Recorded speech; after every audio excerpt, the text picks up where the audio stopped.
My name is Margaret. I am 68 years old. I am a widow.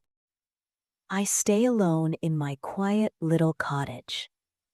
My husband passed away 4 years ago after a long fight with heart disease. I have just one daughter. Her name is Elaine. She is 39 years old. I missed her deeply. Elaine lived many miles away. She worked in another city. Her schedule kept her busy. I glanced at the phone on the shelf. It hadn't rung for several days. She called now and then, but not too often. Still, I hoped for it each day. I remembered how she would cling to me and cry when she was small. Now she was an adult, married, living her own life, and I was left on my own. Suddenly, the phone began to ring. My chest tightened. I glanced at the screen. It was Elaine. I got up in a hurry, but my knee bumped against the coffee table. The phone slipped from my hands and landed hard on the floor. I snatched it up quickly, but the ringing had stopped.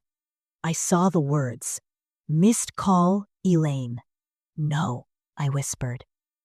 "Please try again." I waited a minute, maybe two. The phone stayed quiet. I pressed her number to call back, but it didn't go through. My eyes blurred with tears. I left a message. "Elaine, I saw your call. Please call me back. I need to hear your voice." I spent the rest of the evening waiting, but the phone stayed silent.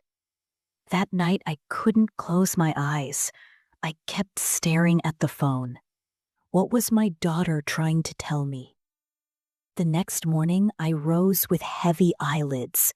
I hadn't slept at all. My shoulders ached. I checked my phone. Still no call, no message. I didn't eat a single bite. Then suddenly, the phone rang. I rushed toward it, but it wasn't Elaine. It was an unfamiliar voice. "Is this Mrs. S?" "Margaret Hayes?" the caller asked. "Yes, who's speaking?" I replied. The man hesitated for a moment, then spoke with a slow, careful tone. "I'm calling from Green Valley Hospital. Ma'am, I'm deeply sorry to inform you your daughter Elaine was in a car accident last night." My heartbeat froze. My mouth moved, but no sound escaped. The man repeated softly, "She didn't survive. We did everything we could. I'm so sorry." I felt the air leave my lungs. The phone slipped from my hands. Every part of me shattered. I collapsed onto the floor, sobbing like a child. No, no, please, not my Elaine. My mind flashed to the missed call. She had been trying to reach me. She had something to say, something I would never hear. I unlocked the phone again. Her name still glowed on the screen. "Missed call, Elaine, 10:14 p.m. Just minutes before she was gone. I played her final voicemail. It began, "Hi, Mom. I need to tell you something important." Then it ended. The message was cut short. Her voice, lost forever. I pressed the phone against my chest and closed my eyes. There was no one left to call me Mom. I was completely alone. I kept wishing I had picked up that one call. A week slipped by, but for me, time had stopped. One quiet afternoon, I wandered up to the attic. I wasn't sure why. Maybe I just wanted to feel closer to my daughter. The room was thick with dust and filled with old boxes. There, I noticed a small envelope. It read, "For Mom. Do not open until I'm gone." My breath caught in my throat. I stared at the envelope for a long moment before slowly opening it. Inside was a letter Elaine had written many years ago, perhaps when she first moved to Chicago. "Dear Mom, if you're reading this, it might mean I'm no longer with you. But please, don't let sadness take over. Try not to cry too much. I know I didn't say it often enough, but I love you. Always have. You've always been my hero. You gave up your own dreams just to give me a better life. You came home tired every night, yet still found the strength to work late hours. You scrubbed floors, washed dishes, and cooked in other people's kitchens just so I could stay in school. You never bought new clothes for yourself so I could have my textbooks. I noticed it all, even when I stayed quiet. I'm sorry for the times I didn't call. I was busy, but never too busy to think of you. Every birthday, I remembered how you stayed up late just to bake me a small cake. I tried to be strong, but deep inside, I was always your little girl. If my life ends sooner than it should, I want you to remember you were the best mother a daughter could ever have, and I will keep loving you, no matter where I am." My tears dripped onto the paper.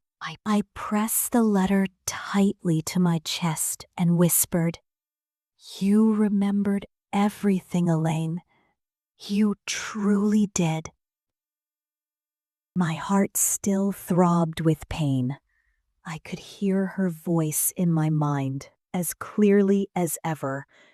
The days after the funeral were unbearable. No one was there to ask, "Did you eat today, Mom?" No smile waiting at the door. But after reading her words, I slowly started to forgive myself. I realized Elaine had loved me deeply. She had never forgotten, and she had always been my little girl. The months moved on. I never stopped missing her, never would. But I began to live again. At times, I had simply learned that love does not end with death. It lives on in memories, in unspoken words, in quiet moments, and in every tear that falls. Then, one afternoon, as I rested in my armchair, the phone rang. It hadn't rung in months. My heart pounded. "Elaine," I whispered. The phone was in my bedroom. I leapt to my feet and rushed toward it, but my foot struck the corner of the table. I lost my balance and crashed to the floor. My head hit the edge of the chair. The phone kept ringing, but I couldn't reach it. I lay there, my breathing slow, my eyes half closed. My gaze fell on my daughter's photograph on the wall. In my mind, I heard her voice, "Mom," and I smiled faintly. My hand went still. The ringing finally stopped. A missed call, just an unknown number on the screen. I never stood up again. That evening, a neighbor came by and knocked on my door. No answer. The curtains swayed gently from the open window, but I was no longer there. They said it was a peaceful passing, but those who truly knew me whispered that my heart had simply grown too tired of missing him.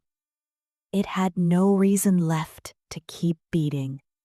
And maybe, just maybe, that call wasn't just a call. Maybe it was Dawson reaching out to me one last time. And this time, I answered. Pauline didn't leave this mural because of age. She left because of love. A love too deep to survive the silence. Somewhere, in the place where souls meet, a mother and son held each other again. No more missed calls, just one endless embrace. If this story touched your heart, please like, comment, share, and subscribe.